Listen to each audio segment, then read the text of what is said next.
है गुरुजी। शुक्राना गुरुजी।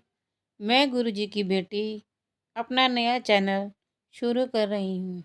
गुरुजी की कृपा से गुरुजी अपनी बेटी का चैनल शुरू करवा रहे हैं। गुरुजी से अरदास है कि वह अपने हाथों से यह सब शुरू करवाएं और गुरुजी के मंत्र जाप से शुरू करती हूँ। इसमें कोई भी गलती हो तो गुरुजी और संगत जी माफ़ कर देना। जो आंटी का सत्संग है मैं उसे शेयर करूँगी। आपसे बेनती है कि आप इसे सपोर्ट करना संगत जी। और गुरुजी आपसे अरदास है कि आप मेरे साथ रहना, मेरी वाणी में, मेरे कर्मों में, मेरे विचारों में आप विराजमान रहना, ताकि मैं सब कुछ अच्छे से कर सकूं।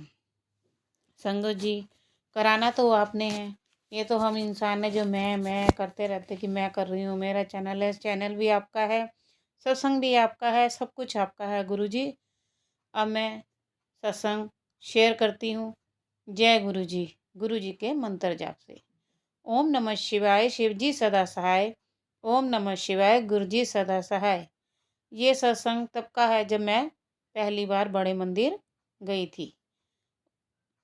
गुरुजी की संगत अपना अच्छा और पहला सत्संग अपने गुरुजी की आज्ञा से अपने गुरु परिवार के साथ शेयर करना चाहती हूँ। संगत, सत्संग करते समय अगर मुझसे कोई भी गलती हो जाए तो क्षमा करना, क्योंकि ये सब मैं पहली बार शेयर कर रही हूँ। आप मेरे सत्संग को ध्यानपूर्वक सुने। गुरुजी कहते हैं कि सत्संग सुनने वाले का भी भला होता है और सुनाने वाले का भी भला होता है। मेरी शादी को 25 साल हो गए हैं।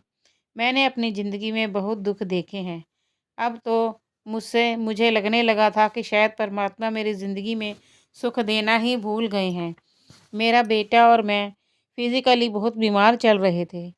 हमने 4-5 साल से बहुत से डॉक्टर बदले, लेकिन हमें कहीं से भी आराम नहीं आ रहा था। एक दिन हमारे पड़ोस में एक आंटी जी ने गुरुजी के बारे में बताया कि जो भी व्यक्ति गुरुजी से जुड़ता है उसकी ज़िंदगी में सभी दुख धीरे धीरे दूर हो जाते हैं। फिर ये सब सुनकर मुझे गुरुजी के बड़े मंदिर जाने के लिए दिल करने लगा। आंटी जी ने बताया कि गुरुजी के बड़े मंदिर से तांबा का लोटा ब्लेस करके लाओ, उसी जल को पियो और नहाओ। मैं 4 सितंबर 2023 को सुबह उठकर सारा काम करके बैठी थी कि पति जो मंदिर से रोज़ जल लेकर आते हैं, उन्होंने मुझे रोज़ की तरह जल दिया। मैंने जब उसे पिया तो उसका स्वाद रोज़ से कुछ अलग था। उसमें एक मिठास थी और उसमें से अलग ही खुशबू भी आ रही थी, जैसे गुरुजी का बुलावा था। फिर मेरे पति ऑफिस चले गए। मैं सुबह 10 बजे ऐसे ही बैठी थी कि मुझे लगा कि मैं लोटा लेकर आऊँ। मैं फिर दुकान से 2 लोटे लेकर आई और आंटी के घर गई तो उन्होंने कहा कि मैं तो नहीं जा सकती हूँ। मैं पहले कभी बड़े मंदिर नहीं गई थी और मुझे नहीं मालूम था कैसे जाना है, उससे कन्वेंस मिलेगी या नहीं मिलेगी। फिर उन्होंने 2-3 आंटी के बारे में बताया, लेकिन मैं उन्हें नहीं जानती थी, इसलिए मैंने उन्हें नहीं पूछा। मैं घर वापस आ गई। उसी दिन 1:30 बजे दोपहर को मेरे बेटे की एक डॉक्टर से अपॉइंटमेंट थी। मैं उसे डॉक्टर के पास ले गई, फिर हमें वहाँ 2:30 बज गए और घर आते-आते हमें 3 बज गए। मैंने अपने बेटे से कहा कि अगर अब जाएँगे तो देर हो जाएगी, पता नहीं वापसी में गाड़ी मिले या नहीं मिले। फिर 3:30 बजे अचानक मैंने अपने बेटे से कहा कि अकेली जाती हूँ, पता नहीं कितनी देर लगे, तू कहाँ परेशान होगा, तू घर पर ही रह। मैंने दोनों लोटे लिए और गुरुजी का नाम लिया और कहा कि आप ही मुझे रास्ता दिखाना और मेरे साथ रहना।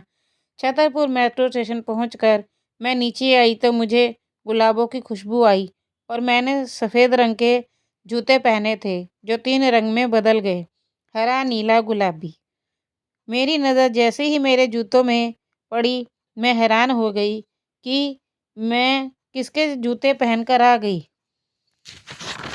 और फिर 5 मिनट बाद वह ठीक हो गए। ऐसे सोचती रही। फिर नीचे आई तो ऑटो वाले बड़े मंदिर के लिए आवाज़ लगा रहे थे। मैं भी एक ऑटो में बैठी, उसी ऑटो में एक आंटी और अंकल भी बैठे। मैंने उनसे पूछा कि आपको कितना समय हो गया बड़े मंदिर आते हुए? उन्होंने कहा हमें तो 12-13 साल हो गए हैं। मैंने उनसे कहा कि मैं तो पहली बार बड़े मंदिर आई हूँ, मुझे तो यहाँ के बारे में कुछ भी नहीं पता। तो उन्होंने कहा कोई बात नहीं, सब गुरुजी बता देते हैं।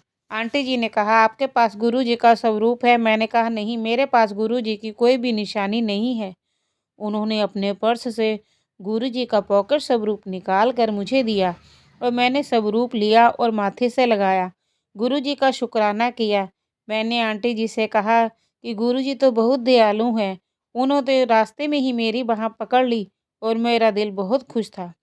मैं आंटी अंकल के साथ पूरे मंदिर में घूमी।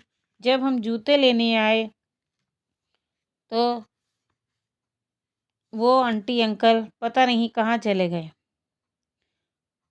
वैसे पूरे रास्ते मुझे सब बताते रहे। मुझे खुशबू भी आई, मैं इतनी खुश थी, मुझे लगा मैं स्वर्ग में आ गई हूँ।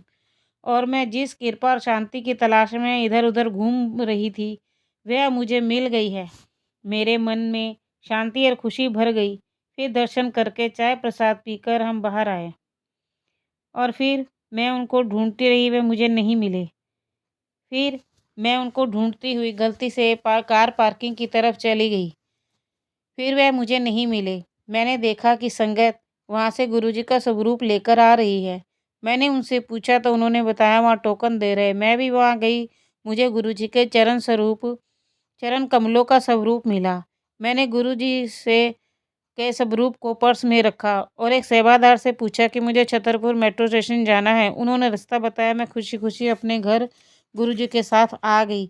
मैंने घर आकर गुरुजी के चरण कमलों को मंदिर में स्थापित किया और रात को लोटे में जल भरकर रखा और सुबह मैंने और मेरे बेटे ने जल से नहाया और पिया।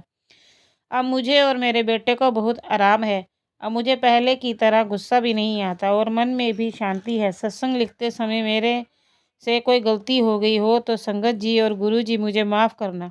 मैं अपना सत्संग यही समाप्त करती हूँ। जय गुरु जी, शुक्राना गुरु जी, जय जय गुरु जी।